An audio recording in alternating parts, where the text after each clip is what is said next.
e associado da Abra Rio. Palmas, gente. Punan Nascimento, que faz parte da Marcha da Maconha. Cláudia Almeida, que é advogada e também gestora pública. E Joana Rafael, jornalista e escritora. Ela não chegou ainda, né? Chegou não? Tá bom. Bom, sejam muito bem-vindos. Muito feliz com a participação de vocês. E passo a bola, né? Bom dia. Bom dia a todos. Depois de uma palestra dessa brilhante, nós, como os advogados, ficamos bem perdidos. Até tentei entender, mas depois eu falei, melhor desligar, porque estou conseguindo acompanhar essa linha de raciocínio, não, mas foi brilhante. Então, teve algumas indagações aqui interessantes. Vou começar com minha fala. Duas coisas que eu estava pensando que eu acho que é interessante nós, antes de adiantarmos ao tema, nós falarmos. Uma, que o canabidiol está na Bíblia, né? Versículo, no Êxodo 30, acho que eu tenho aqui, tem a passagem que foi onde Deus fala sobre o canabidiol, claro que numa linguagem metafórica, mas que você começa a pensar nessa possibilidade, né?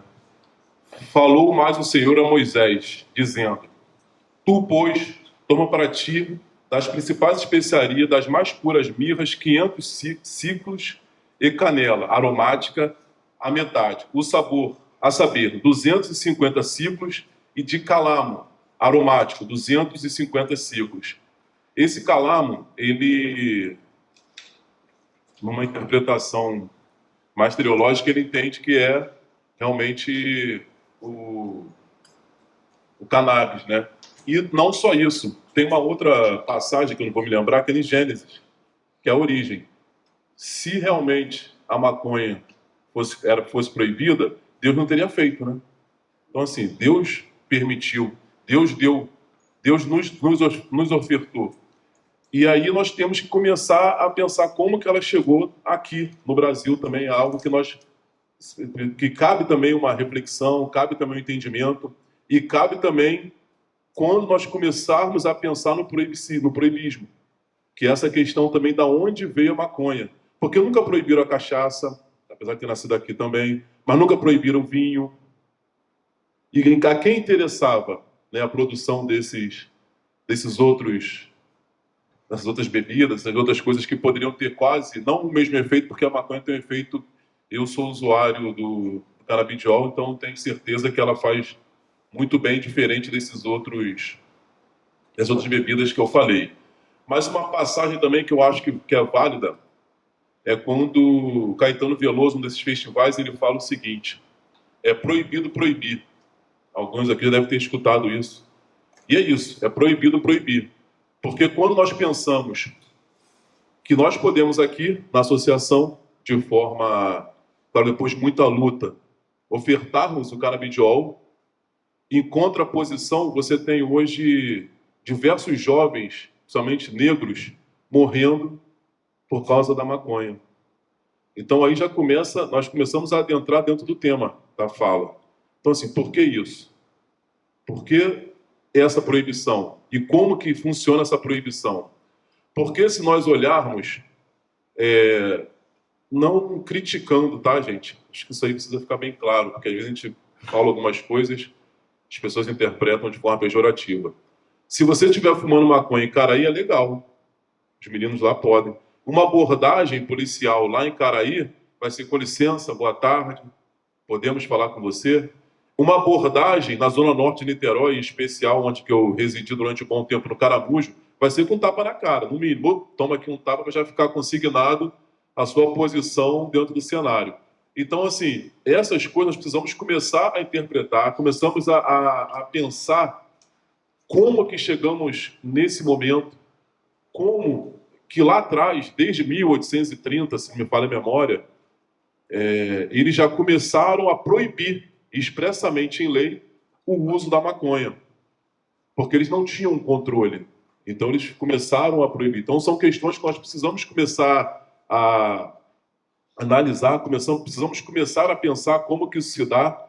Mas eu quis aqui só fazer uma introdução, vou passar aqui para a doutora Cláudia também, fazer uma apresentação. Meu nome é Otto Bahia, aí para as redes sociais. Sou Otto Bahia, sou negro, uso óculos, tenho 1,93 m, 120 quilos, sou advogado de formação, hoje não estou advogando, mas sou pós-graduado em Direito Público aqui pela UF, sou pós-graduado em Gestão de Saúde pela Dom Cabral e hoje estou como secretário executivo regional da Prefeitura de Niterói.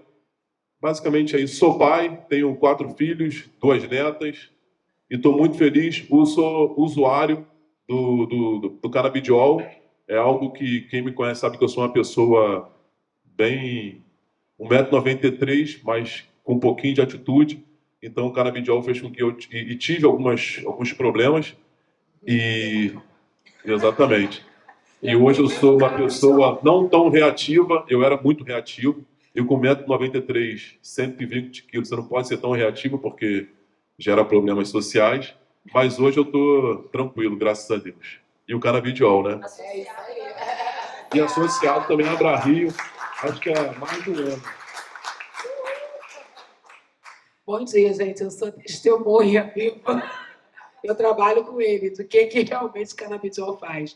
Acho que por isso que a Marilene me convidou, né? Porque foram 2 experiências pessoais, no caso da minha vida pessoal, né? Que é trabalhar com o Otto Bahia. Então, vi essa transformação. A gente trabalha num ambiente de uma tensão absurda. E tem hora que, assim, eu fico muito preocupada com a saúde dele.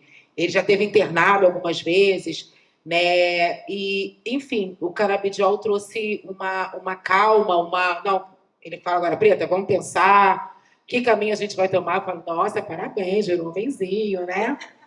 E a outra experiência é com a minha filha. Eu tenho uma filha que ela hoje está... A minha filha mais velha, a Jade, ela está com 26 anos. E eu pedi um SOS, né, para Marilene, porque ela, no período agora gravídico da segunda filha dela, ela entrou numa depressão e eu não sabia o que fazer. E realmente a gente fica sem saber o que fazer, né? Eu não tenho expertise, eu não sou psicóloga, e eu sou muito resiliente às coisas que eu não tenho domínio. Eu procuro socorro mesmo, né? E fui ali, olha aí, Marilene, o que eu faço? E ela teve uma consulta prévia, começou a utilizar o óleo no período da gravidez, e também, gente, acho que estava sob efeito até hoje, está uma maravilha, uma mãe maravilhosa, ela está linda. E o meu enteado, agora foi o último episódio, que foi uma coisa bem mais delicada, mas também, Marilene, SOS, me ajuda. Então, assim, foram 3 questões na minha vida que eu parei para pensar. Eu não sou uma estudiosa da questão do cannabis, né? Até agradeço a Lohane, né, pela apresentação, porque foi a primeira vez que eu conheci toda essa questão da química, eu não tinha nem noção. Então, isso é importante. Eu acho que o que falta um pouco para a nossa população é isso, é educação. E quando a gente fala uso medicinal do cannabis, aí todo mundo associa o cannabis só à questão da erva e da maconha, e isso não pode, e você acaba deixando um tratamento tão necessário, né? Que eu estou vendo aqui, a primeira coisa que eu recebi, maconha salva vidas. E o que está associado a essa proibição? O porquê não? A gente vai entrar numa questão do estudo da nossa sociedade, aí você vai ver que tem muita coisa errada desde a nossa formação. Então, o que acontece? A questão das drogas. Aí, quando você fala do uso medicinal, aí já te remete àquela questão do quem é a favor e quem é contra. Né? Se você é a favor, então você é contra a família, você é contra isso, você é contra aquilo. Então, quer dizer, você para assim, nossa, como é que a gente vai trazer um tema tão relevante sem causar tanta polêmica? Porque o uso terapêutico, o uso medicinal, isso já está muito claro. E agora aí você já vai para o lado, se pode o uso recreativo, não pode o uso recreativo. O que é tráfico? O que é ser usuário? Então, a nossa legislação como um todo traz muita lacuna. Eu sou advogada criminalista, eu conheci a Lei 11.343, que é a lei que hoje a gente trata, eu como advogada, eu falo, é a lei antitóxicos, é a lei de combate a drogas. Mas não é só isso. Aí você para ler a lei melhor, depois que a gente se depara com algumas questões, né, pessoais, como eu relatei no início, aí você vê a Lei 11.343. Ela, no seu artigo 2º, ela diz que a União, deixa eu dar uma procuradinha aqui, gente, rapidinho. Está aqui. Artigo 2º. Parágrafo único. Pode a União autorizar o plantio, a cultura, a colheita dos vegetais referidos no caput deste artigo exclusivamente para fins medicinais ou científicos, em local e prazo pré-determinados, mediante fiscalização respeitadas as ressalvas supramencionadas. Pode, né? Sendo que não regulamenta como é que isso acontece na prática. Eu fico imaginando como é que a Abra Rio, né, que hoje está completando 3 anos, parabéns, Abra Rio, parabéns para o Brilene, que trouxe a Abra Rio aqui para Niterói. Mas eu fico imaginando, gente, como é que isso se dá na prática? Pode. Quem fiscaliza? Qual é o órgão que fiscaliza? Como é que a gente torna isso uma realidade? Então, assim, tá aqui, tá na lei antitóxicos, então você já pensa que essa lei aqui, ela vem só para coibir. E não, ela traz até uma parte de, vamos pegar isso aqui, vamos resolver. Mas não regulamenta. E a gente tem várias discussões no STJ sobre o tema que estão lá pendentes de julgamento ainda, nossa, acho que anos, desde 2015, não sei, mais ou menos nesse período. E, inclusive, até sobre a marcha da maconha, a gente já tem alguns desembargadores que estão se posicionando a favor, mas isso a passos de cágado. E quando a gente está com uma população super doente, uma população que está precisando do tratamento. E ali a gente ainda está com aquela discussão muito embrionária. Então, eu acho que o caminho é a sociedade civil se organizar e fazer um movimento, que a gente só consegue mesmo alguma coisa através dos movimentos. Assim que a mulher conseguiu votar, assim que o negro conseguiu uma série de questões na nossa pauta, porque são os movimentos. A gente se organiza, o público LGBTQIA+. Então, essa organização da sociedade civil, acho que é de suma importância. A gente tem que trazer a sociedade civil para esse debate. A gente tem que conhecer um pouco mais, né, Lohane? Até para a gente ter propriedade de causa, que é muito difícil realmente a gente falar daquilo. Tem algum efeito colateral? Não tem? Como é que funciona? Até onde eu posso ir? Realmente o que eu não posso. Acho que é importante a gente ter pelo menos a propriedade, né, do que realmente é o uso da cannabis e lutar. Então, acho que é uma sugestão que eu tenho para deixar. E uma coisa muito pessoal. Eu sou mulher de axé, e eu falo, nossa, essa cultura das ervas é o que nos define. Eu não consigo estar na minha casa de axé sem cantar as folhas. As folhas, ela tem um efeito de cura muito forte. Então, as folhas, ela tem uma ligação tanto com os povos originários quanto com a cultura do povo preto. Então, eu e a Sal, a bênção para quem é de a bênção, e vamos nos organizar, gente. Eu estou com vocês nessa luta. Bom dia. Obrigada, meu nome é Cláudia, advogada e gestora pública. Bom dia. Coisa rápida, Tomás.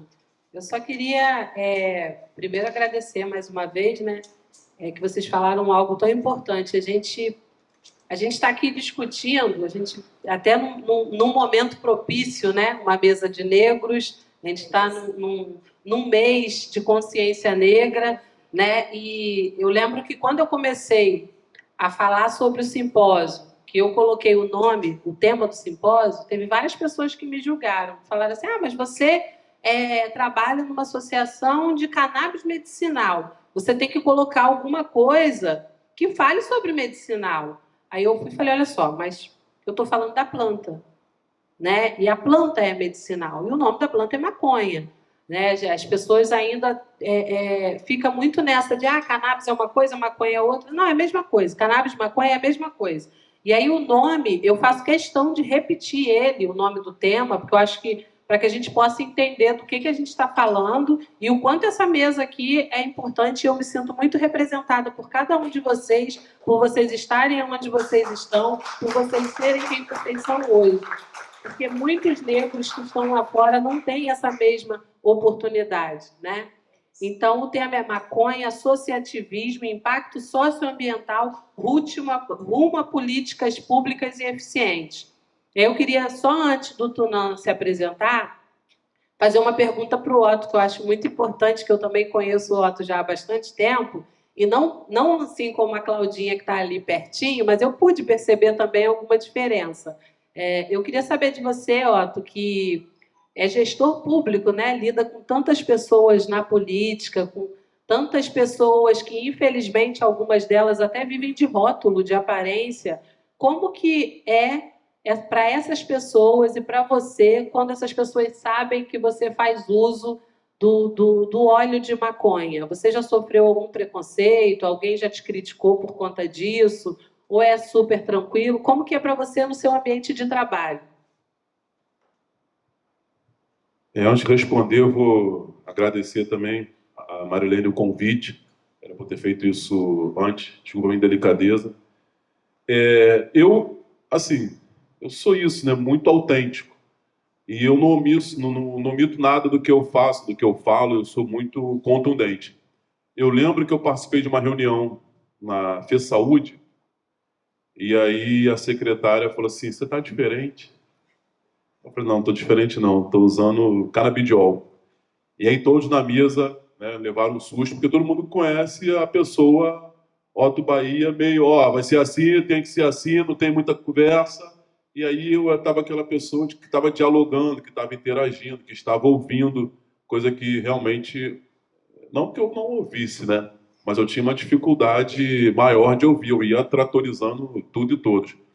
E aí, assim, Marilene, algumas pessoas tiveram um primeiro momento de repulsa, mas depois que eu explicava e as pessoas conseguiam compreender, e assim, acho que tem uma...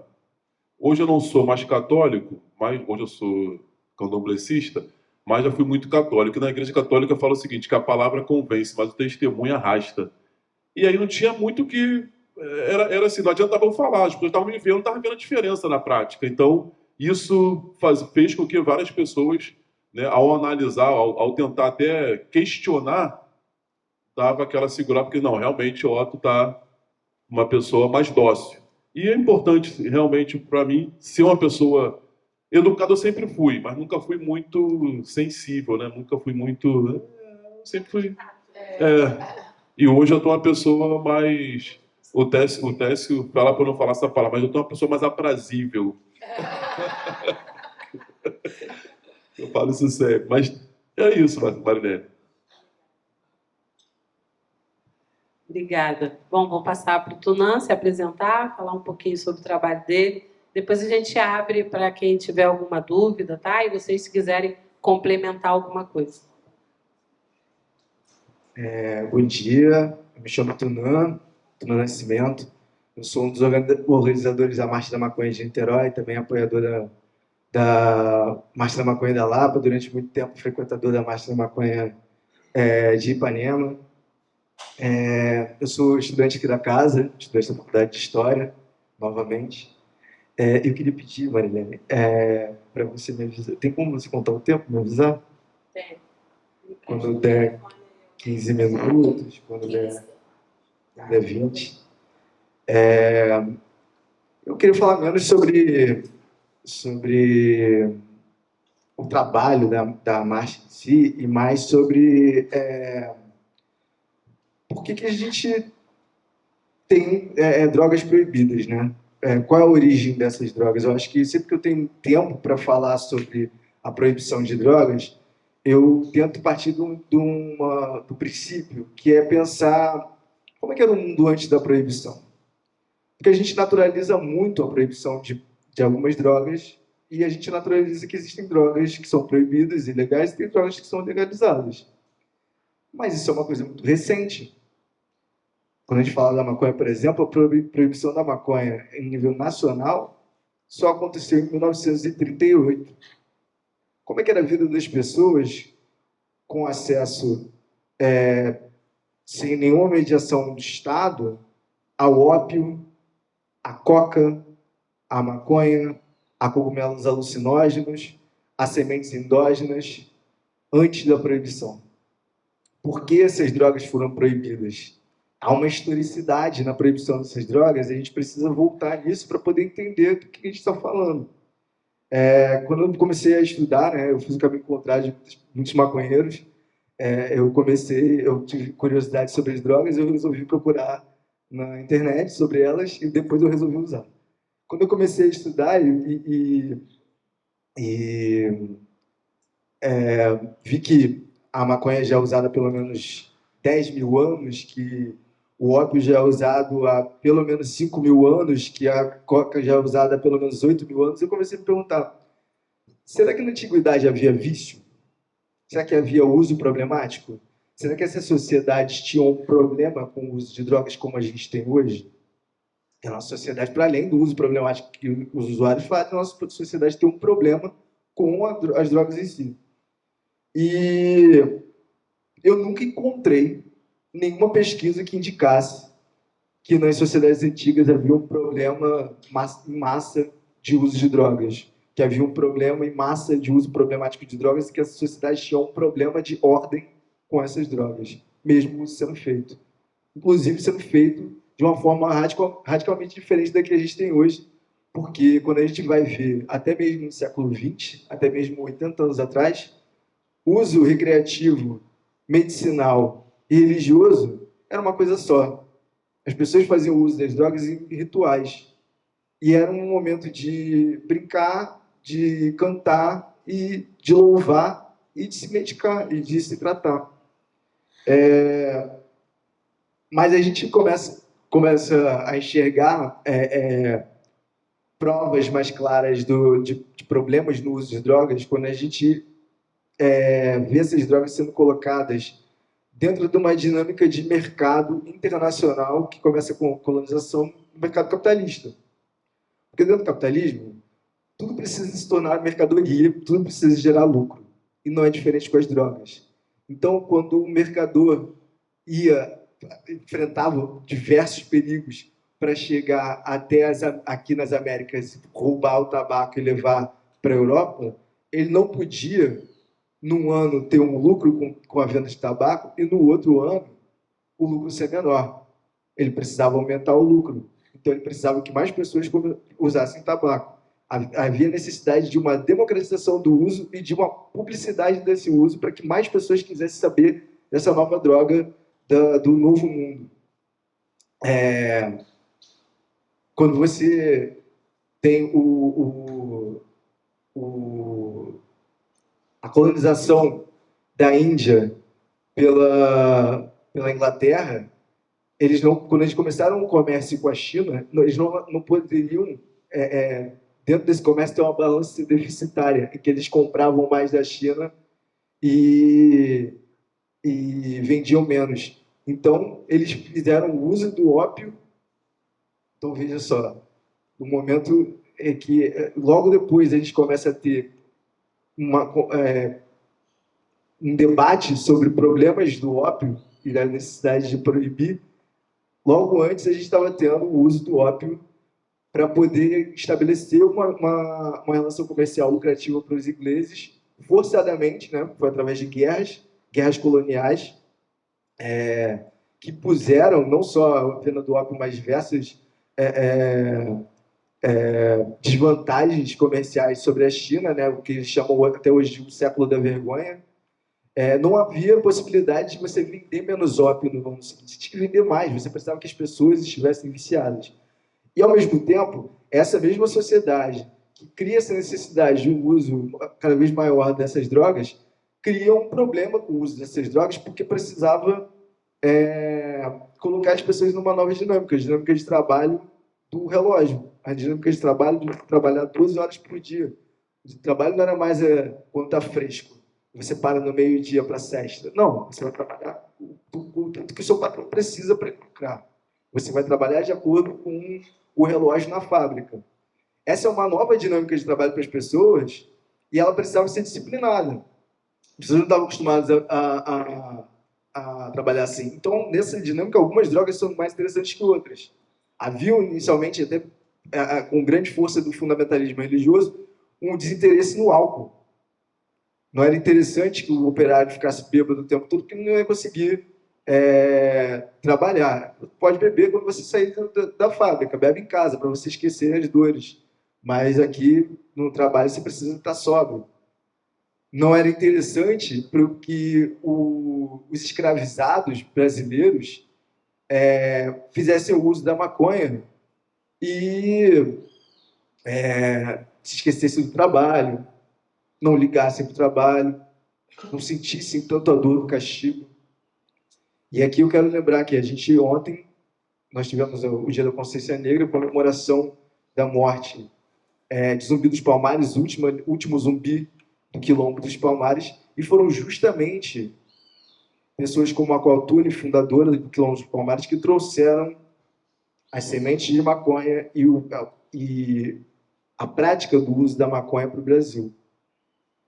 Então, desde o início, quando a gente fala de proibição, a gente está falando de controle. A gente está falando de uso para determinados fins. Você usa para poder invadir um país. Você usa a proibição para controlar o trabalho das pessoas. Você usa determinada droga para poder fazer com que as pessoas trabalhem mais. Também havia isso.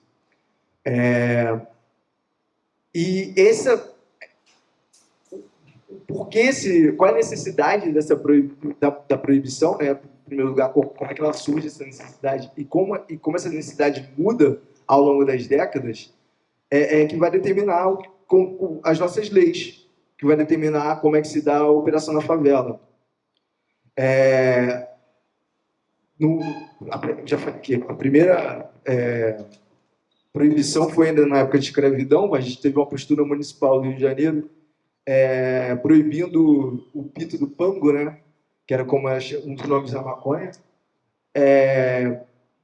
que era voltado especificamente para escravos. Mas a proibição a nível nacional ela começa a ser imposta a partir da década de 30.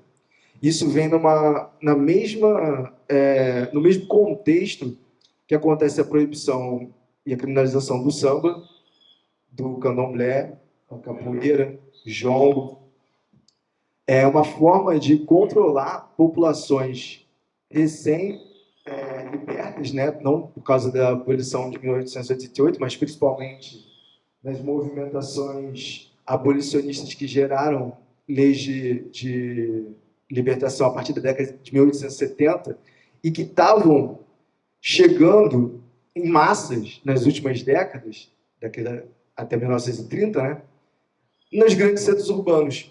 Estavam chegando nas grandes cidades, desempregados, sem casa, sem terra. Havia uma necessidade de controlar aquelas pessoas que estavam subindo morros e formando favelas. E essas pessoas eram um povo, maioria, negro, e a forma de controlar foi o controle da cultura negra. E a proibição da maconha está inscrita no mesmo contexto. Faz parte da proibição da cultura negra. Mas não só a da maconha, como a gente também tem a proibição da cocaína, porque estava relacionada com a boemia, estava relacionada com a malandragem, e apesar de não fazer parte da cultura negra, porque é de origem indígena, também afetou principalmente o povo negro, aqui nos Estados Unidos.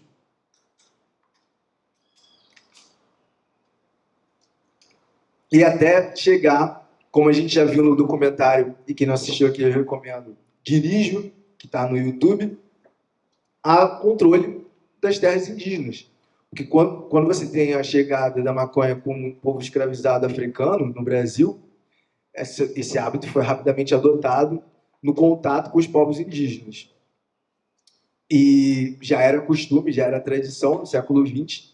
E com a política indigenista que a gente começa a ter no século XX, para poder aumentar a expansão da civilização para dentro, né, para o oeste, para o norte, começa a ter a entrada em terras indígenas que não tinham sido invadidas até então, e você tem, primeiro chegam lá as Forças Armadas para poder disciplinar aqueles indígenas, ensinar eles como é que eles deveriam se comportar, uma das armas que foi utilizada foi ameaçar retirar a terra caso as pessoas não parassem de usar maconha e de plantar maconha. Isso está registrado no Dirijo, que é um documentário que foi gravado com anciões de terras indígenas e terras miscigenadas, mas principalmente de origem indígena, do sul da região amazônica. Não lembro agora se era do sul do Pará ou do sul do Amazonas.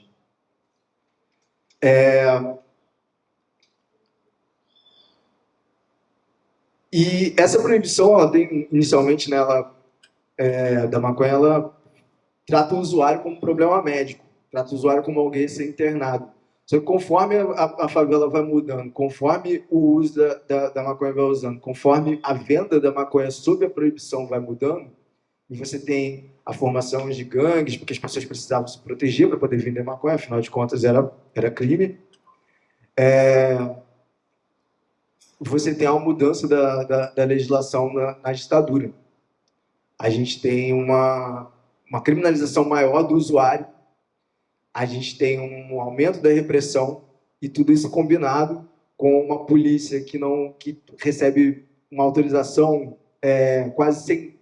uma polícia sem lei, né, para poder atuar nas favelas, assim como para atuar contra os movimentos revolucionários que tentavam tirar o Brasil da ditadura militar.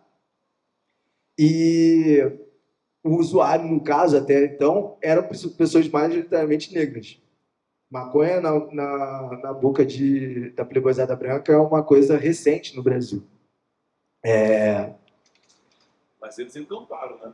Não, eles inclusive, quanto mais proíbe na favela, mais eles usam na pista, né? Eles usam a maconha. Vou dar uma pulada aqui, gente, senão eu vou acabar... Vou morgar vocês mais do que o beck que eu fumei hoje de manhã e vou passar muito tempo também.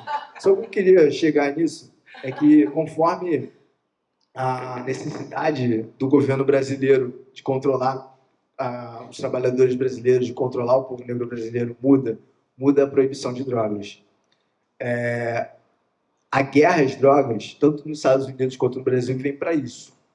A guerra às drogas, ela surge nos Estados Unidos, esse paradigma da década de 70, para poder controlar o movimento negro, o movimento estudantil, o movimento anti-guerra, mas também para poder fazer um controle imperialista na América Latina, conforme eles foram espalhando cada vez mais agentes do Drug Enforcement Administration, né, a DEA, que passaram a atuar diretamente na política latino-americana a partir da década de 70. DEA foi criada em 1973. Na mesma década de 70, no Brasil, a lei de tóxicos é formulada, estabelecendo as drogas que são as clássicas proibidas como um risco para a saúde pública, e isso dá o arcabouço legal que vai justificar o que a gente passa a ter depois da ditadura militar. Quando você tem o fim de um aparato legal que a polícia tinha para poder fazer qualquer coisa com bandido, para poder subir favela e matar qualquer bandido ou não, você tem, inicialmente, uma ida dessa polícia da linha dura da ditadura, inclusive, não só a polícia, mas também os militares das Forças Armadas, para o crime organizado. Essa coisa que a gente tem de formação de milícia, isso é uma herança da linha dura da ditadura e da polícia da ditadura, que se organizou em gangues.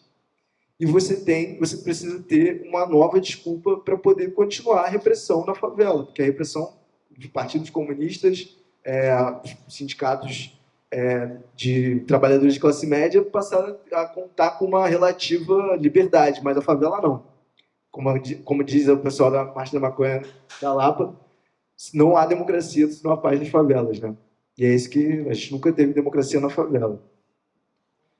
E a guerra de drogas vem no Brasil para isso. A política de chacinas que a gente vê a partir da década de 90, a política de chacina em presídio que gerou o primeiro comando da capital, tudo isso é justificado sobre uma necessidade de impedir as drogas de chegarem na sociedade como se as drogas fossem o grande mal. E eu acho que nesse debate da gente desmistificar essa coisa, uma coisa que a gente sempre afirmou na Marcha da Maconha, que a gente precisa reafirmar, é que a guerra às drogas mata mais gente do que o uso de drogas. Mesmo que a pessoa seja contra o uso de droga, mesmo que ela ache que é a pior coisa do mundo, é muito ruim, ela precisa entender que nem todo crack, cocaína e heroína do mundo mata mais do que as operações da polícia, mata mais do que as guerras do tráfico, mata mais do que as guerras para tirar a droga de um país e levar para outro. Enquanto a gente estava fazendo isso aqui, os Estados Unidos estavam inventando uma tal de guerra ao terror. E durante o tempo que eles ocuparam o Afeganistão, a produção de ópio no Afeganistão chegou a recorde.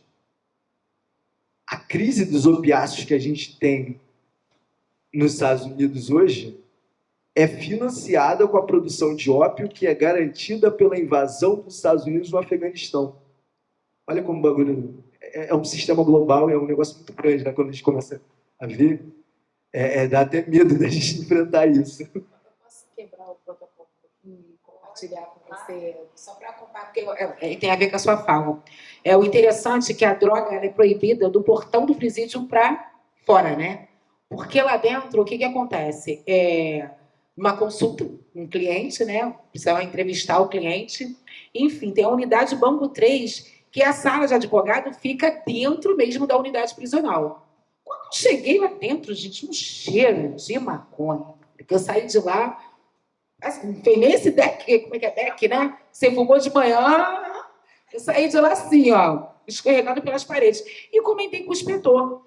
Poxa, cara, como é que vocês aguentam isso? Como é que funciona isso aqui? Ele, tá doido, esses caras têm que fumar maconha o dia inteiro mesmo, senão no plantão vai ser um inferno. Então, quer dizer, a proibição está do portão para fora, do portão para dentro tudo pode. E não vem querer colocar a família numa condição constrangedora de entrevistar, de revistar, de fazer agachar, para saber se é a família que está levando, que a gente sabe que não é assim que funciona. Então, acho que é contra isso tudo que a gente tem que se organizar e falar, não, está tudo errado, vamos repensar um novo modelo de sociedade, né? Mas, enfim, queria fazer esse parênteses aí, porque eu achei interessante a sua fala. Só fazendo também um parênteses, estava ouvindo Racionais não, Mano Brown, e aí, aqueles podcasts que ele tem toda quinta-feira, não sei que ele foi entrevistado, que falou o seguinte, que se a maconha fosse liberada, não teríamos guerra. Talvez uma das soluções que nós tenhamos aí para a sociedade é o uso da maconha. Com certeza, se os caras lá no Hamas, os judeus, essa guerra aí lá na Palestina, essa covardia aí, do meu ponto de vista, voltando para os palestinos, tivesse fumando maconha, a história era outra. Não ia ter essa discussão, essa briga, essa barbárie. E aí, vou lá para o início dos anos 90. Isso demonstra que já tem uma idade, né? Plant hemp. Legalize já. Uma erva natural não pode lhe prejudicar. A juventude, de repente, não ouviu muito esses caras, mas... Ouviram? Então, assim, são questões que acho que nós precisamos estar pensando. E uma coisa, só voltando um pouquinho para o tema, que a gente... quando a gente pensa no uso da maconha na periferia, o uso da maconha nos grandes centros sociais capitalistas, nós podemos ver o seguinte... no início da minha fala eu falei isso, quando a polícia ela vai reprimir a maconha, aí você fez uma história, contou na história toda de como a maconha chegou no Brasil, como que ela foi difundida, nós conseguimos perceber perfeitamente por que proibir a maconha. Tem dois aspectos que são fundamentais que nós precisamos olhar e começar a interpretar. Um é a questão da raça, quem trouxe, por que usa, como que usa. E o outro é o capitalismo. Com certeza, se tivesse na mão da Souza Cruz, é porque não tem como monopolizar a maconha, não tem como. Vai monopolizar, só que a rapaziada vai plantar e vai cultivar e vai usar. Com certeza a maconha teria sido liberada. E se nós pensarmos, você falou da década de 70 nos Estados Unidos, você estava falando de Al Capone, dessa galera, que quando eles estavam brigando lá pelo álcool e combatendo os negros que fumavam maconha nos Estados Unidos. Aqui no Brasil, né, como você falou bem, no Rio de Janeiro, em 1830, por aí. e no Brasil no todo foi 1900 e alguma coisa que foi proibido, não é isso? Então, assim, quando você fala do racismo, a estrutura social que rege aqui o Brasil ela é complicada desde o nosso início. Quando nós paramos a pensar assim, poxa, o negro trouxe a maconha, já é um motivo de represália. Não, já não pode usar. Quando os caras libertam, né? Uma pseudo-libertação do povo negro, que nós não tínhamos o que fazer, assim, que acho que cabe aqui também essa fala, porque isso você consegue interpretar uma série de coisas.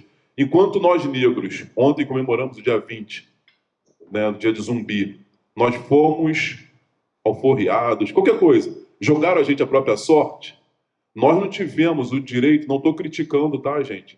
Os europeus. Só que eles tiveram um projeto de governo para trazer os caras para cá. Aonde foi dado terra, aonde foi dado recurso, aonde foi dada educação. A primeira cota brasileira não foi para negros, foi para os imigrantes europeus, para que os filhos dos europeus pudessem estudar agricultura, para saber como plantar e como cultivar nossas terras. Quanto que nós tínhamos o nosso povo aqui negro que já sabia cultivar a terra, que na verdade quem inventou o cultivo, quem inventou uma série de coisas fomos nós negros. Então assim, o proibicismo com relação à raça negra começa a sair. A estrutura brasileira ela é formada para que não haja essa banca aqui. Essa banca, como você falou, essa banca contrapõe tudo o que a sociedade brasileira impõe. Principalmente, e aí eu tenho falado isso reiteradamente, porque tem hora que você tem que falar, o governo, seja ele municipal, estadual, federal, você não vê isso. Você não vê uma banca de negros. Você não vê negros no protagonismo. E se você estiver no protagonismo, você vai apanhar o dobro. Porque assim, por que esse cara está aí? Por que vocês estão falando isso aí? O que é isso? Que roupa é essa desse povo aí? Por quê? Então, assim, são coisas que nós precisamos começar a pensar de forma conjuntural o que leva a você proibir o uso da maconha, a você proibir que os negros tenham acesso. Hoje, nós temos aqui a UF, que é uma das faculdades que tem mais negros, proporcionalmente. Mas por causa da cota. E eles queriam acabar com a cota. Porque senão nós não conseguimos chegar aqui. É difícil. Basicamente, quem estuda em colégio público, aí vai ter a questão da meritocracia, que isso aí não existe, gente. A meritocracia, eu tenho um hábito, que eu fui ex-atleta, de comparar o seguinte, uma corrida de 800 metros. Nós, negros, começamos depois da primeira volta dos 400 metros. Falta 400, aí deixa a gente correr. Como é que você vai conseguir chegar? Você nunca vai chegar. É mais ou menos isso que querem fazer conosco. Então, assim, hoje nós temos que começar a pensar, e não criticando a polícia, mas se nós pensarmos no símbolo da polícia do estado do Rio de Janeiro, é um café e uma carabina, que foi quando foi montada a polícia. A função dela era realmente proteger o patrimônio dos ricos. E hoje não é nada diferente, é isso. Então, quando ela adentra a comunidade, ela não quer saber. E tem um outro problema gravíssimo, porque normalmente os policiais militares de patente baixa são negros. E aí é irmão matando irmão o tempo inteiro, igual o Capitão do Mato. Mas isso é um ciclo vicioso que se instalou na sociedade e que vem impondo isso para a gente. Então, o que nós podemos, quando você tem a marcha da maconha, tentando fazer com que isso seja liberto, claro que vai ser difícil. Sendo que, por que não tem uma represália muito maior na marcha da maconha? Porque você tem uma porção de branco lá junto com a gente. Se nós tivéssemos só negros ali manifestando, ia ser gás de pimenta igual ontem na manifestação com relação a Enel, nas comunidades. Precisava da polícia dar tiro de bala de borracha? Foi um direito. A pessoa estava sem luz, sem água, desesperada. E aí a polícia chegou, tiro de bala de borracha, spray de pimenta. Então, assim, essa cultura que... Eu ia até falar uma vez, aí me consultei, apesar de ser advogado, me consultei a doutora Cláudia, ela me deu um esporrozinho sutil. Que eu ia fazer algumas falas ensinando como o jovem negro deve se comportar quando vê a polícia. Só que isso realmente está errado. Nós não temos que mudar a nossa forma de agir, nossa forma de se comportar. Eles que têm que mudar o protocolo de abordagem. Não pode abordar um negro, qualquer negro. Exatamente, porque existe isso. Haja vista a maioria de algumas prisões que estão ocorrendo por foto. É tudo de negro. Você não vê prender um branco ali. Só prende, não estou, gente, quero deixar bem claro, não estou criticando o branco, mas a estrutura social que nós vivemos hoje aqui no Brasil. É isso. Então, assim, se você estiver andando na rua e tiver uma dura, com certeza nós iremos parar. E aí o grau de agressividade, se você tiver com uma outra pessoa, vai ser um, e com essa outra pessoa não negra vai ser outro. Então, assim, isso que nós temos que começar a pensar. Esse racismo estrutural que existe na sociedade, ele permeia por todas as facetas, principalmente quando você fala de maconha. Assim, a gente tem, né, até por formação, falar de drogas. Eu acho que maconha, tudo bem, é uma droga diferente de algumas outras, né? Eu volto a reafirmar, eu acredito que ela não foi liberada ainda, porque a Souza Cruz ou qualquer outra empresa aí que faça cigarro, que consiga monopolizar isso, ainda não tem essa patente, porque na hora que ela tiver, com certeza ela vai fazer um lobby no Congresso e isso vai ser aprovado.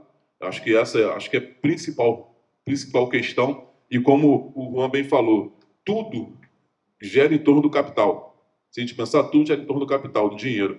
E aí, o dinheiro hoje não está na mão deles. E aí você vai ter problema. Então, acho que nós temos que buscarmos sempre conscientizar os jovens, os usuários. Tem uma outra questão que, se nós pensarmos, que aí cabe um estudo, sei que é historiador, os negros, quando a maioria dos negros que estão presos foi por uso de drogas, principalmente maconha. Sendo que o mesmo jovem, se ele for branco, ele não é preso. O negro já fica preso. Então, assim, tem coisas que nós temos que pensar. E aí, toda hora nós vamos ter que voltar para a condição da PM. Porque se nós não conseguirmos mudar o protocolo deles, tudo que nós falarmos aqui vai cair por terra, porque nós vamos ficar falando. Só que a visão, quando o cara entra para policial, tem que mudar lá dentro. Porque aí, eu não tenho certeza, que está tendo agora um curso como se fosse direitos humanos para os policiais que estão adentrando a corporação, para que eles possam ter profissão. Aí, assim, sendo pro forma, nós vamos ter um problema que não consegue mudar esse ciclo vicioso. Porque o mais velho vai ensinar para o mais novo que, passou um pretinho ali, aborda. Tá com porque outra coisa, qual o critério? O negro está com três cigarros. Lá no Caramujo. Esse vai preso, vai para 7 e 8. E o negro e a pessoa branca que estiver fumando na praia de Caraí? Com 3, 4, 5. Esse não vai ser abordado, vai levar, vai embora, não fuma maconha aqui não, tal. Então, assim, nós temos que começar a querer pensar como nós podemos mudar isso na sociedade. E aí é uma coisa que já está embutido na gente e que nós precisamos ir mudando a cultura do nosso povo. A cultura não só do povo negro, mas de todos. Porque, assim, esse racismo, essa estrutura, não é somente o povo preto que faz. As pessoas não negras também têm que começar a olhar de forma diferente para a gente. Começar a olhar para assim, não, peraí, é um ser humano como eu. E sabendo que nós não tivemos a oportunidade que eles tiveram. É só você ir fazer uma busca de emprego que você vai ver como que é o racismo, principalmente para vocês mulheres. Quando chega, tem o estereotipo, não, peraí, não se enquadra. Hoje até parou, você não vê mais. Até porque, não só. E tinha antigamente nos jornais que colocava boa aparência. Boa aparência era não negro. Boa aparência era não negro. Se chegasse uma mulher negra ou um homem negro, já estava fora do processo. Então, assim, são questões que nós precisamos. E aí gostei muito da fala do jovem historiador, isso aqui é muito importante, porque um garoto jovem, negro, com uma base cultural e estrutural que você possa... Tunã. É indígena esse nome? Que você possa passar isso para mais jovens, porque os jovens, principalmente de periferia, não têm acesso. Né? Você chega nas comunidades, eles... Não que eles estejam alienados, só que assim, as informações demoram a chegar. E quando chega um pouquinho deturpada. E ele já tem aquela visão seguinte, isso aqui é proibido. Eu tenho que fazer, mas quando vê a polícia, uma coisa que eu acho que... Eu tento fazer isso com meus filhos. Não fico com medo. Mas em comunidade é um medo normal, assim. A polícia chegou. E não é isso, a polícia está lá, não é para ser... Nós não devemos ter medo da polícia. Em tese, né, a polícia está ali para nos servir e proteger. Né? Acho que essa é a nomenclatura lá, servir e proteger. Então, assim, nós precisamos, nesse momento, criarmos protocolos de ações que nós, negros e não negros, possamos fazer quanto sociedade para a transformação desse cenário atual. Porque aí nós vamos conseguir avançar um pouquinho. É difícil, quase impossível, mas temos que começar. Acho que é basicamente isso que eu queria falar. E voltando, legalize já. Só para terminar, já não sou tão jovem, eu acho que a questão do Planet Hemp não é que a galera não lembrar da letra, mas é importante lembrar que o Planet Hemp falava não só de maconha, mas eles falavam também da estrutura da política, da polícia, como é que isso estava relacionado com a guerra às drogas. Isso ninguém lembra, só lembra... Eu canto assim porque eu fumo maconha? Não, também, mas tem outras coisas. Eu acho que eu quero só entrar em duas questões para finalizar. A primeira é que a gente tem hoje um novo momento de atualização dessa proibição. A gente viu recentemente aquela pesquisa da Rede de Observatórios de Segurança sendo divulgada, dizendo que cada 4 horas uma pessoa negra é morta pela polícia no Brasil. Tem um pouco de cisma com essa manchete, porque eu fui olhar a pesquisa e, primeiro de tudo, a Rede de Observatórios só estuda 8 estados do país. Então, a manchete deveria ser: a cada 4 horas, a polícia em 8 estados do país, 1/3 do país, mata uma pessoa negra. Em segundo lugar, que quando eu fiz a conta total, na verdade é a cada 3 horas. No Rio de Janeiro foram 1.100, mais ou menos, 1.100 pessoas negras mortas pela polícia no último ano. Na Bahia, que não era um dos estados que mais matava proporcionalmente, mas veio numa escalada na última década, chegou a 1.300. Nós estamos vindo de uma crise econômica histórica. Hoje,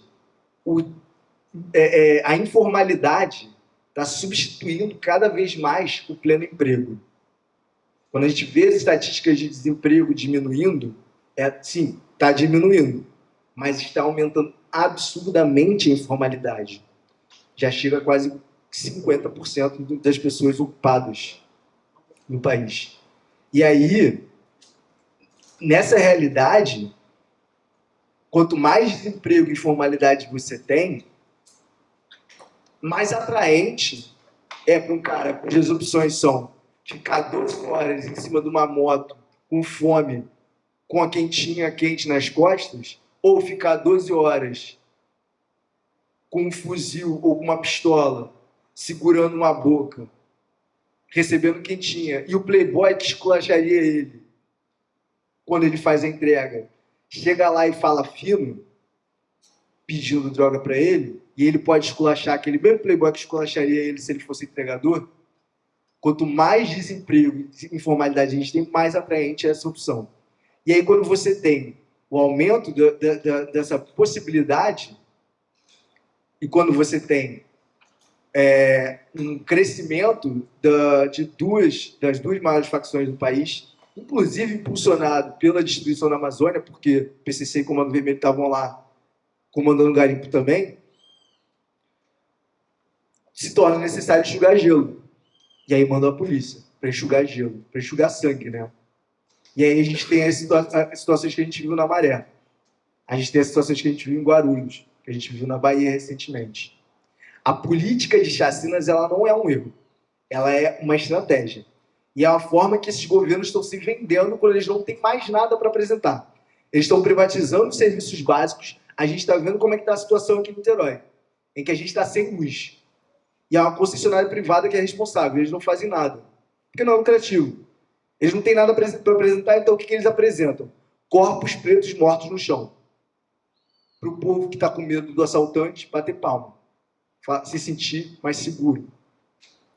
Então, quando a gente fala de legalizar, é disso que a gente está falando. A gente tem que sempre lembrar disso. A gente tem que lutar contra essa política.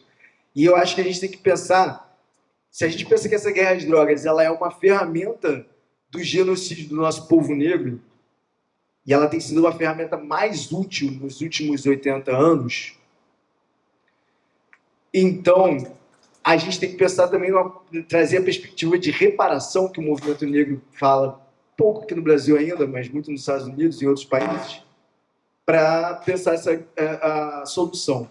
Quando a gente tem uma questão que a gente está tentando trazer na Marcha da Maconha há anos, que é a ideia de legalização popular, para diferenciar da legalização da Souza Cruz. E eu acho que quando a gente fala de legalização popular, a gente tem que pensar que se quem perdeu mais com o proibicionismo foi a favela, quem tem que ganhar mais com a legalização tem que ser a favela. A gente tem que ir para o debate sabendo que eles têm o poder do capital, mas a gente tem que ir organizado, sabendo que a classe trabalhadora organizada, ela consegue enfrentar o capital. Sabendo que a gente já teve exemplos históricos disso. Que o povo negro organizado consegue enfrentar a Casa Grande. E ir para o debate não oferecendo concessão de início. Falando, a produção tem que estar na mão ou do Estado ou das associações que estão fazendo o trabalho que a Abraham faz, que a Abrace faz todos esses anos. Porque foram mães como a Marilene que mais perderam pela maconha não estar disponível no SUS como medicamento todos esses anos, e são mães como a Marilene e outras pessoas usuárias que fazem parte da Abraham, que tem que ganhar com essa produção, com essa legalização.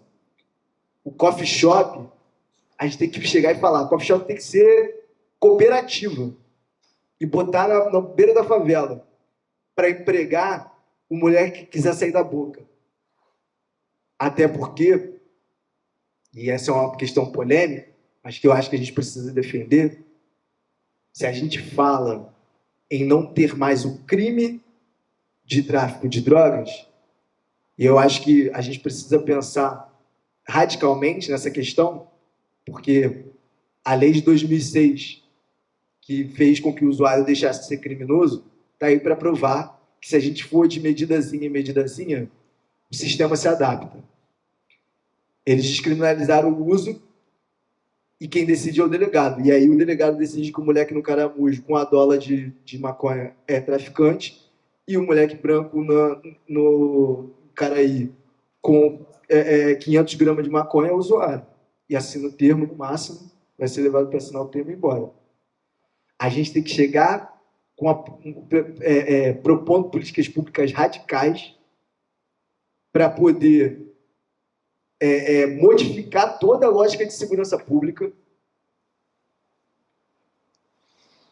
Quem sabe até a gente poder tirar essa velha guarda que produziu essa lógica de segurança pública, né? Que é isso, eu acho que pode fazer curso à vontade. Enquanto você tiver um veterano, comandante, falando para ele que tem que fazer desse jeito, lógica militar, inclusive, fazer com que a polícia militar deixe de ser militar e o policial possa falar não para um crime que está sendo falando, quando o comandante fala, vai lá e mata o cara que está ajoelhado. Não, isso é crime, não vou fazer isso. Se o cara faz isso hoje, o policial militar, no mínimo ele é preso. Tem histórias aí de policiais militares que falam também que pode ser apagado. Então a gente tem que ter também uma proteção para esse policial, para ele poder defender a lei, se ele tiver essa ética, essa conduta, contra aqueles que estão no comando que não querem agir fora da lei. E eu acho que se não há crime, então não tem por que as pessoas ficarem presas. Não dá para a gente adotar aqui a aberração que aconteceu nos Estados Unidos de legalizarem maconha, gente que foi presa porque estava vendendo maconha numa esquina, numa boca, né, de lá, ou seja, peixe pequeno, passa 15 anos preso, quando sai, descobre que tem coffee shop legalizado há 5 anos já. E a galera que nunca foi presa, nunca sofreu com essa proibição é quem está no comando. Eu acho que a gente tem que pensar na lógica de reparação e propor uma política radical aqui. E aí seria a legalização popular.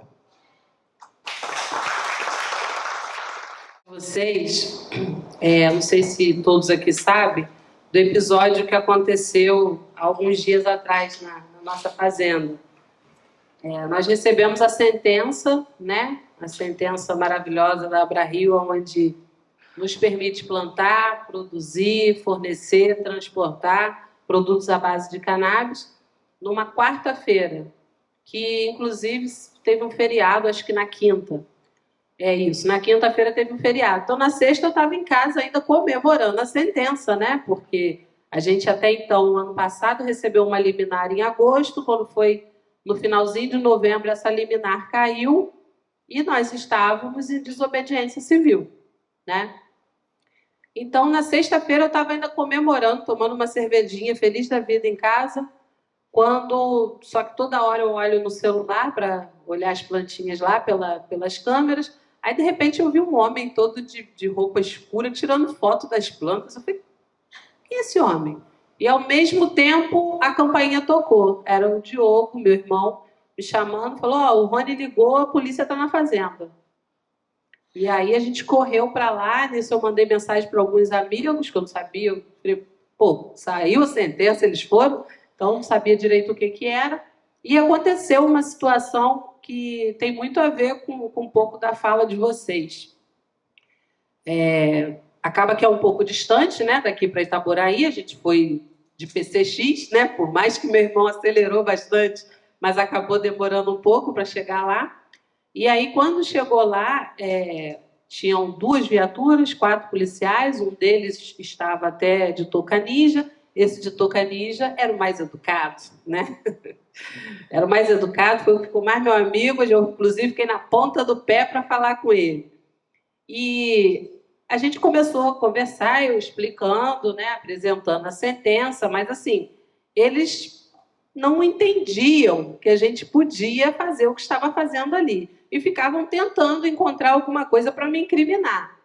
E aí eu, a todo momento, por incrível que pareça, eu estava querendo conduzir a polícia até a delegacia, porque eles não queriam me conduzir. Porque assim, porque houve uma denúncia anônima de cultivo de maconha. Eu falei, sim, houve uma denúncia anônima, vocês invadiram a fazenda, porque vocês não têm um mandato, e eu estou apresentando, vocês viram que tem realmente, e eu estou apresentando aqui uma sentença que me permite fazer isso. Logo em seguida, chegou o meu esposo, que é o Felipe, está sentado ali fora, meu marido é branco de maré desse, ele é bem branquinho. Quando ele chegou, os policiais falaram, boa noite. E ele falou, boa noite. E continuaram falando comigo. Poucos minutos depois, chegou um dos meus vigias, que estava na troca de turno. E é um negão, assim, mais fechado até do que a gente. Quando o meu vigia chegou, eles sacaram da arma e já gritaram, quem é você?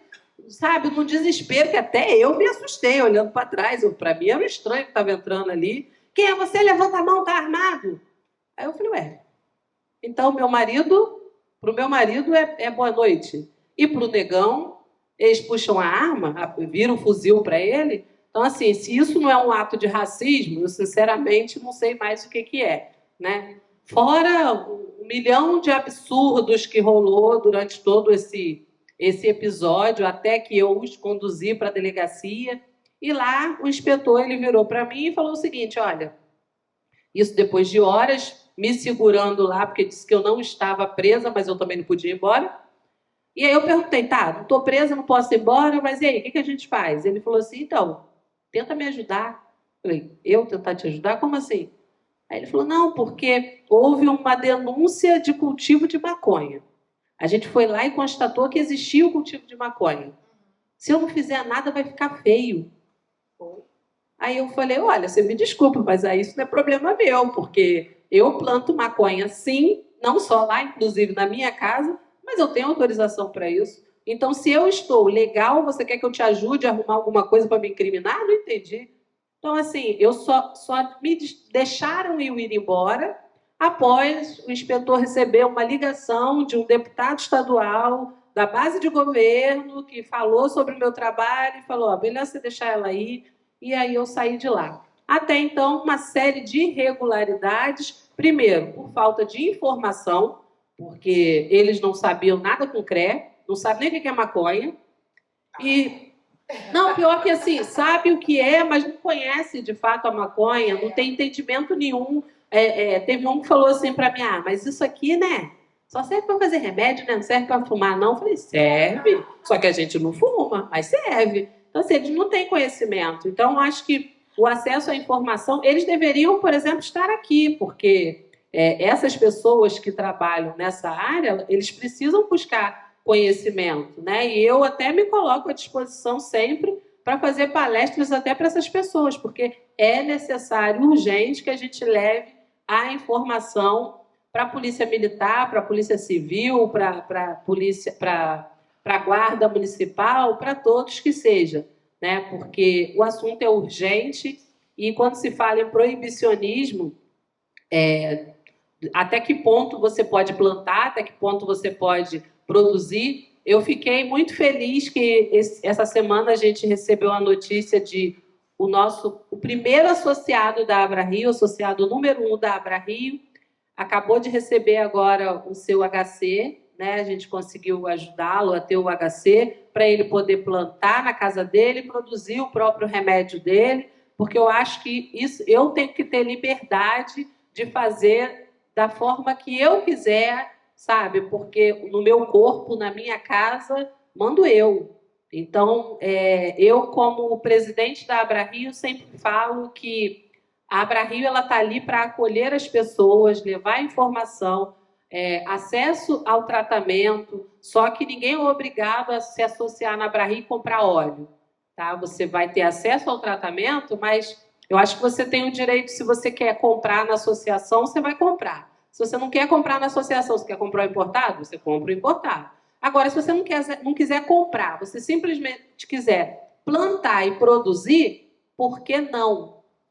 Dentro do seu quintal, dentro da sua casa, eu preciso de uma autorização para plantar na minha casa e produzir o meu próprio remédio, né? Porque é maconha, porque diz que faz mal. Então, assim, o meu filho, o Lucas, ele tem alergia a camarão. Se ele comer camarão, ele pode morrer.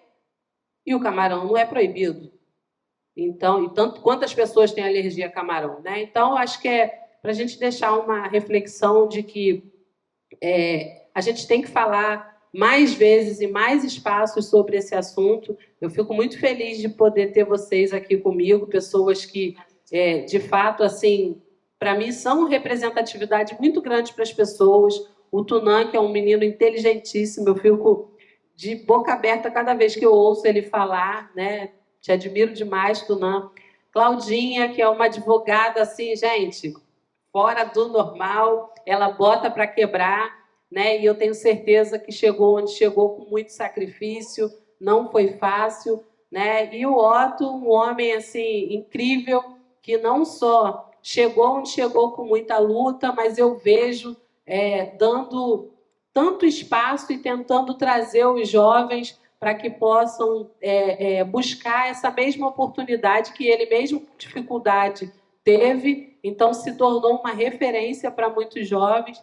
Muito obrigada a vocês, eu espero que vocês possam participar mais vezes com a gente, viu? Obrigada. Alguém quer fazer alguma pergunta para alguém da mesa? Todos. Meu nome é Felipe Godinho e por acaso eu moro no Caramujo, na cidade, especificamente no Lago Molhado, que na geografia faz parte do saber, mas ele pertence ao complexo do Caramujo. A minha pergunta é sobre gestão pública, então vai para o Otto. Como a gente consegue abrir esse tipo de diálogo dentro da favela, uma vez que o que domina é o conservadorismo, e você conversar com pessoas conservadoras, nossos pais, nossos avós, e abordar esse tema, eles levam já para o pejorativo, e dentro da favela, assim, pode parecer absurdo, mas é bastante conservador, a raiz da favela é bastante conservadora. Como a gente se posicionar sobre esse assunto sem tornar o termo pejorativo e já afastar essas pessoas do debate? Qual é o seu nome mesmo? Felipe Godinho. Vitor? Felipe? Felipe Godinho. Felipe, então, obrigado pela pergunta, bom saber que você mora no Rato.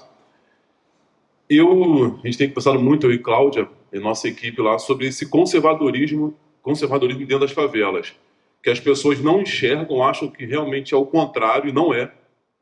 A favela é conservadora, a favela é tradicional, E aí, quando você vem com esse discurso, com o nosso discurso, realmente é difícil você fazer essa interlocução, porque de forma histórica, pelas repressões, pelo proibicismo que houve na nossa sociedade, aí eu vou só viajar um pouquinho. Eu tava, assim, alguém mandou para mim uma mensagem no Facebook, que era um homem negro, 65, 70 anos, e ele dizendo que não era negro, que não gostava muito também de mulher negra. Mas isso, para aquela geração, era normal. Se criou isso, né? Formou esse tipo de cidadão. O Brasil tinha como expectativa, de 1912 a 2012, em 100 anos, nós fazemos um clareamento onde a população negra ia chegar apenas a 3%. Só que, rapaziada, não é assim, né? Nós viramos 56% da população. E aí, voltando à sua pergunta, quando nós paramos para pensar como fazer esse debate, essa conversa dentro de casa, com as pessoas conservadoras, uma outra coisa também que é importante, e aí que ratifica esse conservadorismo, não criticando, tá, gente? Não estou criticando. Mas, na maioria das favelas, a grande parte, e aí até por uma outra conexão que existe, é evangélica. O evangélico é conservador. E aí, para você fazer esse trabalho de interlocução, de conversa, só tem um jeito: diálogo, paciência e uso de canabidiol. Diálogo para você ter paciência para conversar, porque não vai. E aí você vai ter que ser a prova viva de que, olha só, isso é possível, não é assim. Porque se nós pensarmos nas favelas, eles apoiam o regime militar. Ah, apoia? Você pode conversar, porque se tem aquela galerinha, eu sempre falo muito isso, principalmente no Caramujo. Tem aquela galerinha do oba-oba que faz bagunça, que bebe, que zoa. Aquilo ali se resume a 10, 20% da população. O restante passa, nem fica. Mas sabe todo mundo que está ali. Então, assim, isso acontece, não só no Caramujo, como no Rato, mas em todas as outras comunidades. Há um incentivo nas comunidades para que todos sejam evangélicos. E aí, não criticando, mas isso é um problema que não tem jeito. Em 2002, quando eu estava me formando na faculdade, eu li uma pesquisa que falava o seguinte, que a igreja evangélica ia dominar o Brasil em alguns anos, eu não lembro quantos anos, porque eles tinham um crescimento político de 3% por eleição. Exatamente. Isso vem lá dos americanos, é difícil. Esse tipo de conversa, assim, de forma aberta, é complicada. É complicado, mas é um projeto de poder que existe na nossa sociedade, que existe no mundo, e eles vão massacrando somente nós negros. Porque, assim, o que eles não querem, porque se nós entrarmos dentro de um debate mais sério, você vai começar a questionar o seguinte: para, Jesus não é negro, tem algumas coisas que vocês estão falando aí que não é assim, não pode ser, não tem como ser. Só que as pessoas não vão aceitar, uma conversa muito profunda. Deixa eu passar para a doutora Cláudia aqui.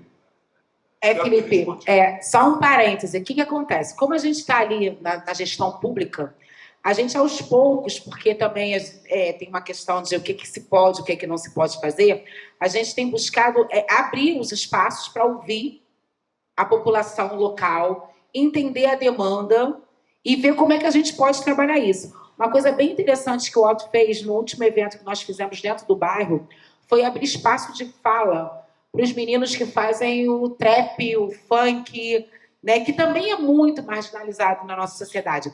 E eles fizeram uma roda de conversa. E, aos poucos, as pessoas começaram a entender que quando um artista preto de periferia sobe no palco, uma galera sobe junto, né? É o cara que vai fazer a produção, é o cara que tira a foto.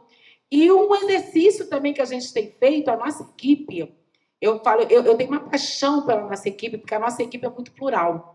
Então, a nossa equipe tem evangélico.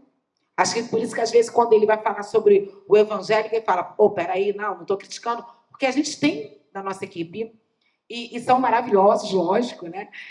A gente tem pessoal de axé, nós temos pretos, a gente tem os mais jovens, a gente tem as pessoas com mais idade, e a gente tem louro, né? Então, assim, a gente tem uma equipe plural, diversa, a gente ouve todo mundo, sabe por quê? Quando você falou assim, como é que eu faço isso para poder mudar esse pensamento da minha casa? Gente, vou te falar, se a minha filha... mas a minha filha um tempo atrás fala assim, mãe, estou fumando maconha. Desculpa o termo, eu falo, gente, que isso? Ai, meu Deus, Jota, o que eu vou fazer? Se a Helena está fumando maconha, já está fumando maconha. Meu Deus, me ajuda, Marilene. Então, isso para mim seria uma questão. Então, é um exercício que a gente está fazendo. E como é que a gente está aprendendo? Com vocês. Então, assim, eu falo que é um espaço permanente, para diálogo permanente, é para que realmente a gente seja provocado. E é o que eu falo, é um novo modelo de sociedade. Então, a gente tem que aprender junto. Vocês vão nos ensinar, a gente também vai passar um pouco da nossa experiência e vamos avançando. Então, eu falo, é uma organização mesmo. A sociedade civil tem que se organizar em todas as estruturas, né? Porque é muita coisa para a gente combater, é muita coisa para a gente aprender. Então, desculpe, eu sei que a pergunta era para o Otto, mas aí ele fala que a gente é um só, incrível. A gente combina roupa. Tem uma menina que trabalha com a gente, a paleta de cores de vocês é sensacional. Porque ele tá de azul, aí sempre tem alguma coisa a dizer. Ele vem de coral, vem de coral. Então, assim, é um negócio bem de outras vidas, né? Felipe, uma outra coisa que eu acho importante, só em você estar nesse espaço, na UF, nesse debate, sendo morador do Rato, meu irmão, já é uma quebra de paradigma, você não tem noção disso. Então, assim, é importante marcar, é importante você demonstrar isso, é importante você pegar os jovens lá, pegar Patati, Neném, meu irmão, vamos conversar.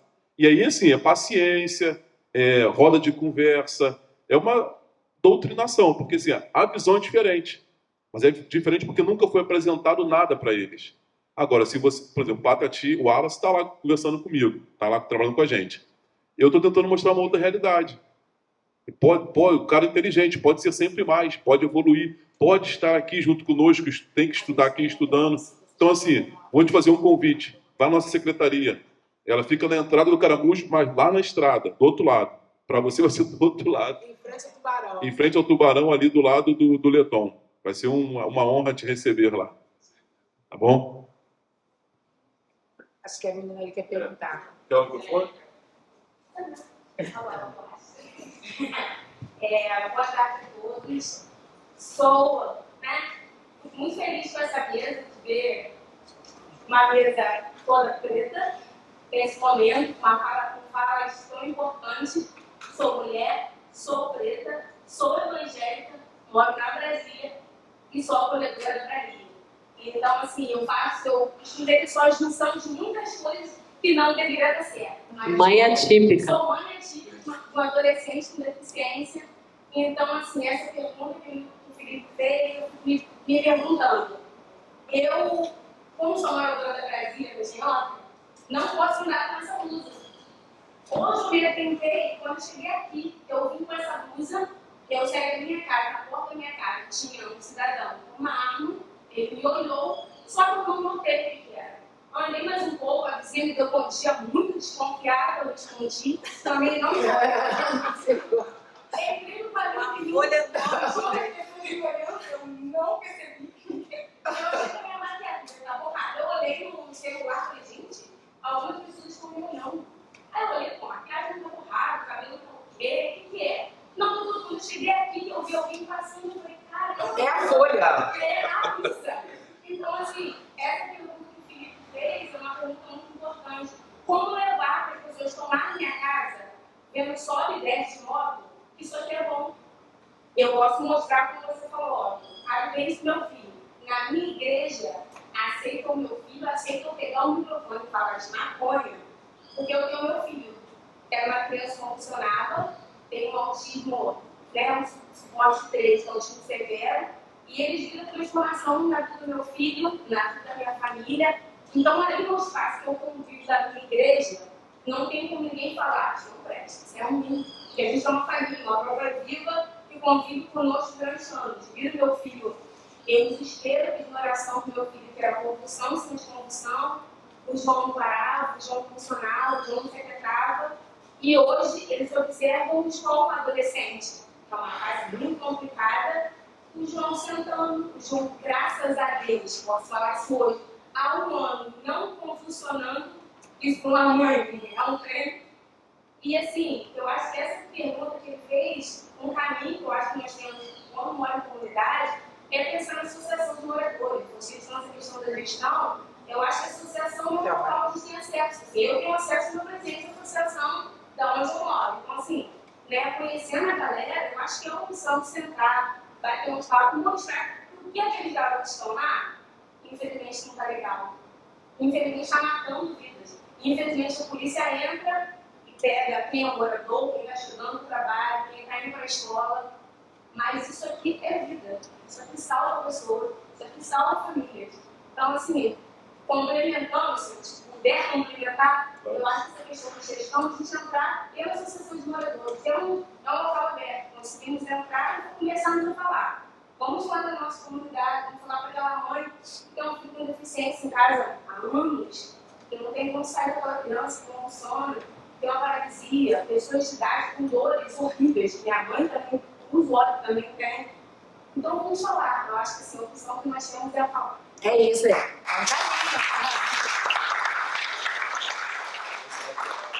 Bom, já sugiro, então, a gente, né? Mais um caminho. A gente tem que pensar. Já sugiro a gente já começar a pensar em rotas de conversa dentro das comunidades, né, Otto? Pode. Então, você não perguntou para mim, mas eu vou dar... Só para complementar, porque eu acho que todas essas coisas que vocês falaram é o caminho, mas tem um papo que eu estava tendo na divulgação da Marcha da Maconha, que eu tive um papo muito difícil com uma ambulante que vendia junto com a família toda dela, e ela estava falando, cara, como é que você quer que eu defenda a legalização da maconha quando eu tenho filhos e eu não quero que eles usem isso, tal, não sei o quê. E aí eu estava falando sobre a necessidade de a gente ter várias políticas, né, complementares, e uma dessas políticas é pensar a redução de danos. E aí, tipo, eu comecei a Marcha da Maconha 10 anos atrás, olho para trás e vejo a cultura canábica que o movimento construiu, que eu já tinha problema antes, e, tipo, tem várias coisas que a gente naturalizava quando a gente era moleque que não são boas. Que a gente olha para trás e vê, pô, aquilo era um uso problemático que eu fazia da droga. E eu acho que essa experiência e a experiência acadêmica que a gente vê, tipo, como fazer o uso de forma mais saudável, a gente levar essa informação também e essa galera mais conservadora da favela ver que você está preocupado com a saúde desses jovens, que você está falando, olha, esse jovem que você está vendo aí usando droga, ele não vai parar de usar droga. Não com esse papo, não com o papo de faça assim com a mão, venha para Jesus, não. Ele tem que primeiro entender o que a droga está fazendo na cabeça dele. E a gente ir lá, trocar ideia, ó. Que nem eu faço com os moleques, quando eu estou divulgando a Marcha da Maconha, passa o molecada adolescente, eu falo, ó, mas você não é para ficar usando, não. Que tua cabeça não tem informação, se você ficar usando agora, você pode ter problemas futuros. E dou o papo. E aí, levar essa informação da redução de danos, eu acho que as pessoas também vão ver de outra forma. Vão ver que a gente está preocupado com como esse uso está sendo feito também, né? É isso aí. Não fumar. Oi, pode falar, Raul. Brigadeiro. Passa Brigadeiro pela mágico. educação, né? E os bloqueios que certas favelas, comunidades locais têm pelo próprio preconceito social com a coisa em si. Não, se Então- apresenta antes de... Hã? Se apresenta antes de... Não, tá. Eu sou Lauro Ponte, sou pesquisador em cannabis há 9 anos, 10 anos que vem. Sou psicólogo, trabalho com pesquisa com cannabis, sou paciente medicinal, tenho HC, planto minha própria planta, coordeno pós-graduação em cannabis medicinal. Tenho uma pós-graduação também em psicodélicos na Santa Úrsula. Enfim, estou nessa aí há muito tempo, né? Desde o início, né? Que não é o início, né? Porque o início é há 12 mil anos, quando a gente domesticou a planta. E aí, essa tua ideia, né? Eu acho ótimo, como eu sou professor universitário, eu procuro levar toda essa informação para meus alunos lá na psicologia, dou aula dessa matéria de estudo das adicções e tal, para falar das drogas, trago essa perspectiva da redução de danos. Mas a questão aqui maior é como é que a gente vai fazer, e aí talvez seja através da política e educação, a sociedade deixar que a gente fale de droga dentro da escola. Não é levar droga para a escola, é levar informação sobre droga para a escola, porque aonde você vai atingir a criança? Você faz um trabalho maneiro, o cara está passando, você pegar, isso é o nosso trabalho de formiguinha. Eu falo, levar a palavra de Jah, a gente está falando tanto de religião aqui, né? Eu como um bom ateu, eu digo que eu rezo para Jah. Né? Então, se tem um minuto para ouvir a palavra de Jah, né? Quer dizer, é como a gente pode mostrar a maconha para as pessoas Mas, de qualquer forma, na verdade, indo além da maconha, é a conscientização disso que você falou. Como é que um adolescente pode, ele mesmo falar assim, não, eu ainda estou em formação, meu cérebro ainda não está completo, não é legal eu usar álcool, não é legal eu botar o dedo na bebida do meu time no churrasco da família, não é legal eu provar um pouquinho de cachaça porque meu avô me deu para eu provar, porque para ser homem. Tem uma série de questões psicossociais aí que vão construindo a relação das pessoas com as drogas, e esse é o nosso ponto aqui. O que a gente está falando é sobre mudar na raiz do berço a relação do ser humano com a droga. Ponto.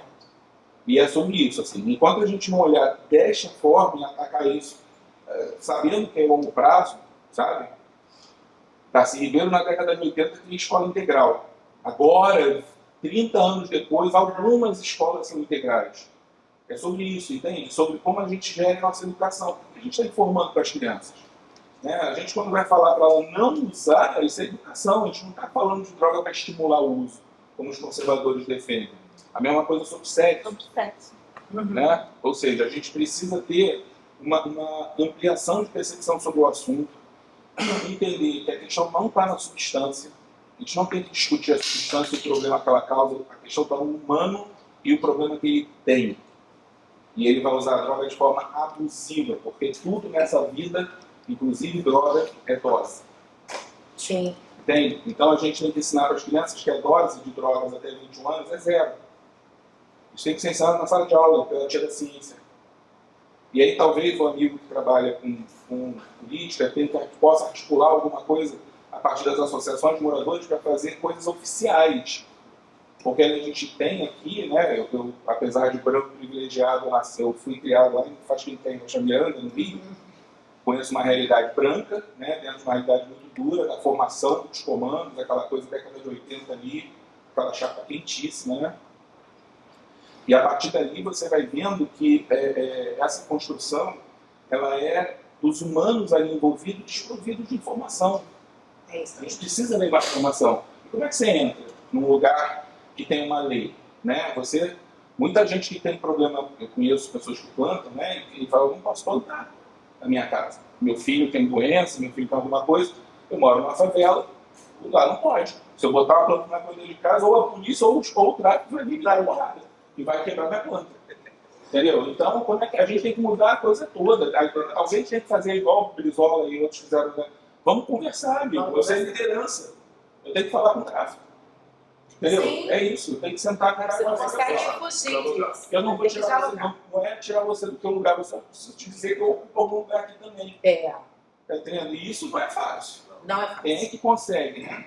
Eu acho, na minha concepção de teórico, o que o traficante respeita na vida dele como um todo? A mãe. E a representação que vocês têm aqui. Quem tem que conversar são as mães do lugar, são pessoas como ela. Angélica. Pessoas que têm essa articulação e que possam chegar e falar, olha só, temos um problema aqui que a gente quer resolver, a gente não quer brigar não. E vamos E eles ouvem. Ô, Lauro, até você falando isso aí, você falando isso aí me fez lembrar que, acho que o Arthur lembra, né, quando eu fui assaltada? Eu lembro, eu liguei para ele desesperada.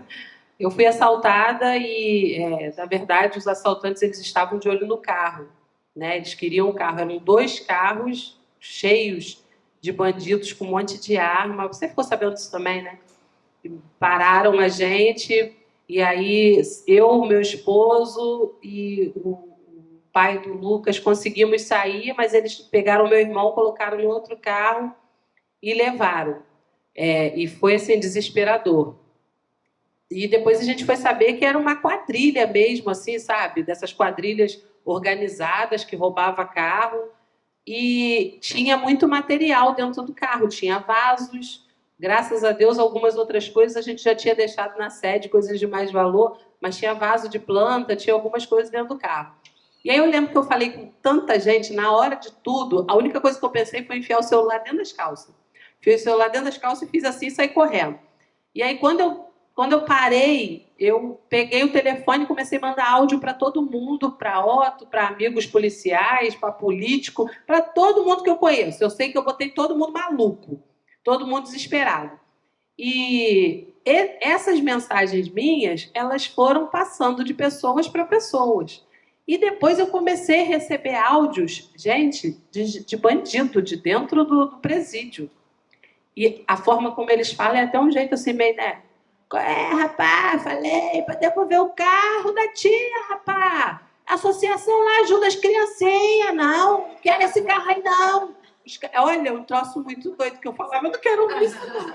Era assim, áudio de bandido para bandido, tipo, porque foi vender o carro dentro da comunidade. Tá maluco, rapaz? O carro da tia lá, devolve esse carro. Eles cuidam de criancinha com epilepsia, você tá doido? Então, assim, você vê que, assim, bandidos, não é bandidinho, né? E eles, muitos deles ficaram revoltados, eu fiquei sabendo que ficaram revoltados por conta de ter mexido, não digo nem com a Marilene, mas com a associação, porque sabe que cuida de crianças, né? E eles têm mãe, eles têm filhos, eles têm irmãos, então, realmente, isso faz todo sentido. Então, assim, não precisa me levar para conversar com o cara, mas eu estou à disposição para fazer palestra em associação, em escola, né? Agora, outras coisas a gente pode até estar conversando sobre.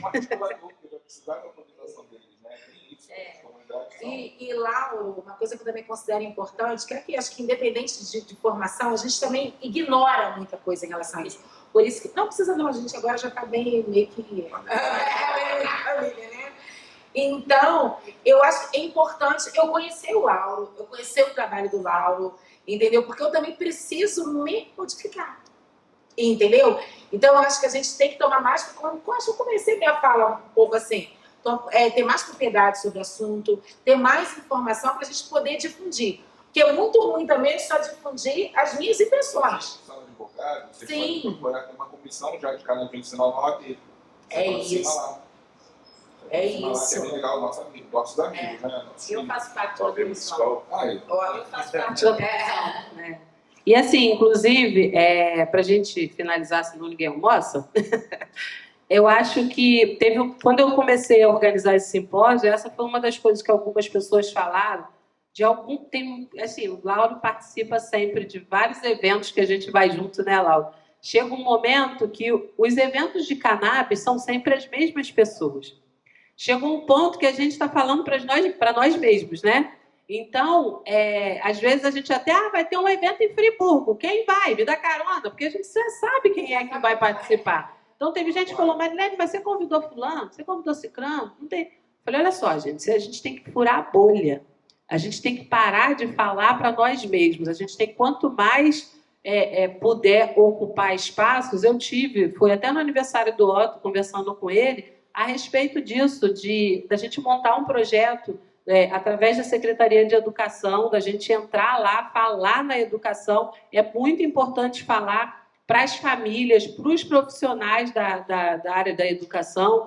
Eu já recebi relato de mãe, de associado, que veio chorando com a gente porque a mãe de uma outra criança da turma falou, não quero você brincando com fulano, não, porque ele é maconheiro. Aí aquela criança falou para outra criança, não posso brincar com você não, porque você é maconheiro. Então, olha que loucura. Marilene virou maconheira. Ele falou, o meu compadre, falecido compadre, que era muito amigo dos dois. Exato. Essas leis municipais que estão sendo promulgadas aí pelo Brasil a favor da cannabis medicinal, quem é que vai treinar os médicos, os enfermeiros, o terapeuta, enfermeiro, o psicólogo, o nutricionista? Porque isso tudo vai trabalhar em meio junto com a questão da maconha, os próprios médicos. Verdade. Conversando por ele. Verdade. O tema é muito extenso, né? Então vamos fazer outros eventos, outras rodas de conversa, para que a gente possa estar falando cada vez mais sobre o assunto, porque... Aí, Lauro, já está convidado. Ele vai, Lauro vai. Gente, eu quero agradecer muito essa mesa, muito obrigada. Eu tenho aqui um mimozinho para dar para vocês. Uma moção de agradecimento. Vamos almoçar quando for... São 1h20, né? 2 horas a gente retorna, que aí a gente vai ter a mesa do solo ao consultório, a primeira década da endocannabinologia no Brasil, com a doutora Mariana Leise. Lauro Pontes, querido Lauro, doutor Lauro, doutor Eduardo Faverê e doutor Ricardo Ferreira. Então, vamos lá, vamos comer alguma coisa e vamos voltar correndo e aproveitar, jogar nas redes sociais, chamar quem ainda não veio para vir participar. Eu sei que hoje está sendo um dia muito tenso, né, em Niterói, muita gente sem conseguir sair de casa por conta de falta de energia, mas a gente precisa levar essa informação para o máximo de pessoas possíveis, porque com certeza alguém conhece uma pessoa que precisa desse tratamento em algum lugar. E, mais uma vez, me sinto honrada em estar nessa mesa, eu, uma mulher negra, única mulher negra presidente de uma associação canábica do Brasil, com muito orgulho. Obrigada, gente.